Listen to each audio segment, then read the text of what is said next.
3 start. ज्यांनी शब्दांना दिली क्रांतीची धार, ज्यांनी शब्दांना दिली क्रांतीची धार, ज्यांनी अन्यायावर केला प्रहार, ज्यांनी जे शोषितांचा बनले आधार, अशा अण्णाभाऊ साठेंना माझा नमस्कार श्रीवार. अशा अण्णाभाऊ साठेंना माझा नमस्कार. नमस्कार. मी अदिती अभिजित गोवर, इयत्ता 8वी मध्ये शिकत आहे. आज तुमच्या समोर लोकशाही अण्णाभाऊ साठे यांच्या जयंतीनिमित्त काही बोलू इच्छिते. ते तुम्ही शांत चित्ताने ऐकावे अशी माझी नम्र विनंती. साहित्यप्रेमींनो, समतेच्या स्वप्नाने जगणाऱ्यांनो, आज आपण इथे एकत्र आलो आहोत ते केवळ एका साहित्यकाराच्या जयंतीसाठी नाही, तर एका क्रांतिकारक आणि समाज सुधारकांच्या विचार मांडण्यासाठी. मी सर्वप्रथम तुम्हा सर्वांना लोकशाहीर अण्णाभाऊ साठे यांच्या जयंतीनिमित्त हार्दिक शुभेच्छा देते आणि माझ्या भाषणास सुरुवात करते. देश के लिए जिन्होंने अपने विलास को ठुकराया था, देश के लिए जिन्होंने अपने विलास को ठुकराया था, गिरे हुए को जिन्होंने स्वाभिमान सिखाया था, जिसने हम सबको तूफानों से टकराना सिखाया था, देश का वो था एक अनमोल दीपक जो अण्णाभाऊ साठे कहलाया था, जो अण्णाभाऊ साठे कहलाया था. मित्रांनो, साल होतो 1920, तारीख होती 1 ऑगस्ट. ठिकाण होतं सांगली जिल्ह्यातील वाटेगाव, जिथे तुकाराम साठे अर्थातच सूर्याप्रमाणे तेजस्वी आणि चंद्राप्रमाणे शीतल असणाऱ्या अण्णाभाऊ साठेंचा जन्म झाला.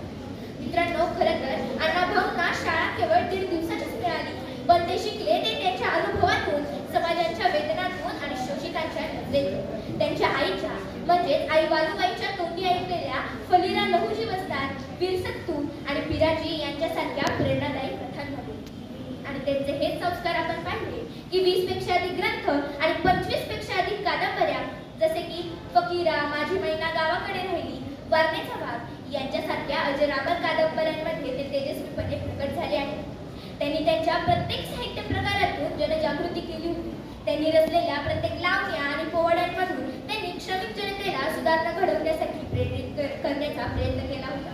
अहो, इतकेच नाही तर छत्रपती शिवाजी महाराजांवर त्यांनी अनेक पोवाडे रचले, त्यांच्या जीवनावर चारित्र्य लेखन सुद्धा केले आणि पुढे जाऊन त्याचे रशियन भाषेत रूपांतर झाले.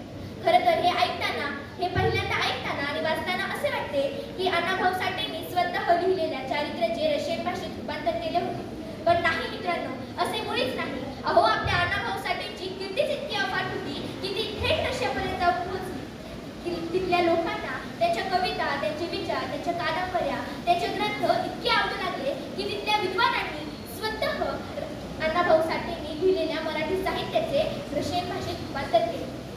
खरंच किती अभिमानास्पद गोष्ट आहे ना. म्हणूनच मला म्हणावंसे वाटते, अमृताचे पान आहे, शाहिरीचा मान आहे. अमृताचे पान आहे, शाहिरीचा मान आहे. अहो, आमच्या अण्णाभाऊंची लेखणी म्हणजे महाराष्ट्राची शान आहे. आमच्या अण्णाभाऊंची लेखणी म्हणजे महाराष्ट्राची शान आहे. अण्णाभाऊ साठे कधीच फक्त स्वतःसाठी जगले नव्हते, तर ते संपूर्ण जगाच्या कष्टकऱ्यांचे प्रतिनिधित्व करत होते. त्यांनी या सृष्टीकडे पाहता, या समाजाकडे पाहता आणि या पृथ्वीकडे पाहता एक लाख मोलाचा विचार मांडला होता. आणि तो विचार म्हणजे पूर्वीचे लोक म्हणतात की आपली पृथ्वी ही एका शेषनागाच्या मस्तकावर तरलेली आहे, पण नाही मित्रांनो, असे मुळीच नाही. तर आपली पृथ्वी ही एका शेषनागाच्या मस्तकावर तरलेली नसून तर ती शेतकऱ्यांच्या, कष्टकऱ्यांच्या आणि कामगारांच्या तळहातावर तरलेली आहे. त्याचबरोबर त्यांनी आयुष्यभर गरिबांचे शोषण आणि अस्पृश्यतेच्या जखमा यांना तीव्र विरोध केला होता. मित्रांनो, डॉक्टर बाबासाहेब आंबेडकर नेहमी म्हणायचे की परीक्षेतील गुण म्हणजेच मार्क्स आपल्या एका भाकरीचा प्रश्न सोडवेल, पण माणूस म्हणून जगण्याचा प्रश्न हा नेहमी शेवटी शिल्लक राहतोच. आणि याच विचारांनी अण्णाभाऊ साठे भारावून गेले आणि त्यांनी ठरवलं की एका भाकरीपेक्षा आपल्या इज्जत आणि स्वाभिमान महत्त्वाचा आहे. त्यांच्या याच अफाट कीर्तीमुळे, त्यांच्या याच कर्तृत्वामुळे आणि त्यांच्या याच स्वभावामुळे अवघ्या जगाने त्यांना लोकशाहीर ही पदवी दिली.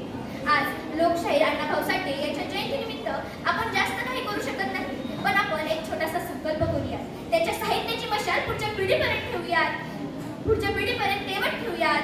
अण्णाभाऊंचे विचार केवळ स्मरणातच न ठेवता तर ते उत्कृष्टतेने आचरणात आणूयात. कारण साहित्य हे केवळ करमणुकीचं साधन नसून तर ते परिवर्तनाचं अस्त्र आहे, ही शिकवण आजन्म स्मरणात ठेवूयात. शेवटी जाता जाता एवढेच बोलू इच्छिते, अण्णाभाऊंची लेखणी म्हणजे शब्दरूपी तलवार होती.